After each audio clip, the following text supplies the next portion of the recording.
I want to start with the easy ones right off the bat, which you please. probably had to describe a little bit. Yeah. What's tell me what Lavender is. Tell me a little bit about Lavender as a short film. Sure. So Lavender is a short written directed by Matthew Puccini. Matthew and I met at NYU, and it is a short about a young gay man who gets involved with an older gay couple.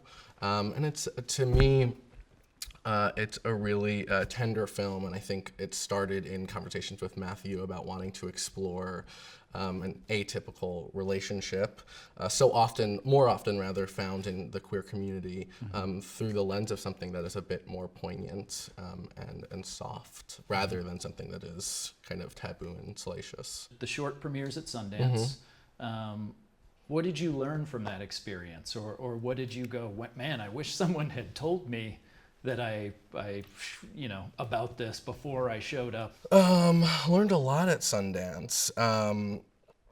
I think, again, with our particular journey, it felt really, none of us expected to have the kind of ride that it did. I think, for me, it was kind of an overwhelming experience for all of us. And so I think the biggest thing that I took away was like how important it is to check in with one another. I think and that's something that I always think about across the board, which is like whether I'm checking in with myself or like kind of returning to my work to kind of ask the questions of what is important in this whole thing. And so I think for me, my experience at Sundance, I went there to meet with other filmmakers as well, but as far as it relates to Matthew, is really trying to help him ground that experience so that it didn't rush by and feel like we didn't get what we could have gotten out of it. So I think the biggest thing was taking beats, taking moments, and kind of readjusting so that we were, making smart decisions about who we were meeting with, but also just enjoying the buzz and the fun, and I think that's really important. I think it's such a shame when things that are so wonderful get lost on. You got to kind of take those moments of small validation and really cherish them. Let's talk about we're going to switch gears a little bit, Yeah. talk about the producer-director relationship. Sure. Because, that's one thing we're sort of digging into with some of the producers. And it sounds like you and Matthew have a very close working relationship. Talk about sort of some of the positives of it and some of the challenges of that. Because I've had directors I've worked with who I'm really close with on a personal level, Yeah. and then others who we have a great professional relationship but don't necessarily have dinner 5 nights Sure. a week. So talk about sort of that producer-director relationship Yeah. and how you approach it as a producer. I think for me, that was really kind of my entry point into loving producing, was enjoying those conversations with writers and directors and feeling like that I was able to facilitate those in a kind of a safe space. And I think for me, in being kind of early in my career, a lot of my writers directors that I've worked with are also close friends. And it's really tough. It's something that I think I check in with myself about really often, because I'm learning the more and more, like someone like Matthew, we were friends for a long time before we even did a short together. And I think all of those people that I work with require different things and different parts of me. I can be, just kind of fall into kind of have a very casual, relationship with someone, and then some filmmakers require someone who's just a little bit more, present in a different way. And so I am really, and I think it's of my own doing a little bit too, in terms of trying to work with filmmakers who really honor having producers as equals and partners, because I'm not interested in just, as much as I love tasks and being task oriented, I want to contribute in a real hearty way, and in a way that I feel like I bring something to the table, and fortunately I have a space with my directors to do that. I think for me it's kind of where producing, where the focus is right now, as I continue to learn about all of the other pieces. It was great. Yeah, you don't want to be the organized friend. No, we made a joke at Sundance. Whenever we were in a group setting and we needed to find out a piece of information, we were in line and we wanted to know something. There were a couple times where I would I'd be like, all right, I'm gonna go figure it out, and someone would make a comment of, he's such a great producer, and Matthew would be like, well, that's not what makes him a great producer. It's more than that, actually, which again is the benefit of really working with people who make me feel seen in the way that I want to be. I love that Matthew said that, because Yeah. I feel like I could say half the directors I've worked with would Yeah. say that, and the other half wouldn't. Sure, I'd be like, yeah. "Hey, what advice would you give to Casey BADER a year ago? It's Yeah. March a year ago. Sure. You're going into production in 2 months. You have, you want to get your film into Sundance. Yeah. If not, it's a Vimeo staff pick or something. What advice would you give to the 8,000 short filmmakers who Yeah. are getting ready to submit films for the next round? Yeah, I think I sometimes have this feeling, especially working with other producers and other filmmakers, I will sometimes question still, and I don't know why I do this. And I think I suppose it's okay sometimes, but questioning my gut sometimes and feeling as though other people have, that I should defer to people who are maybe more experienced or who feel like they feel very confident with their with the information that they have available to them. And I think for me, I don't give myself the benefit of the doubt of saying, oh, like actually, maybe you haven't experienced this firsthand, but your gut is telling you that this is the path to do something. So I think this is advice I give a version of myself every 6 months, which is, check in with yourself and have a conversation, and don't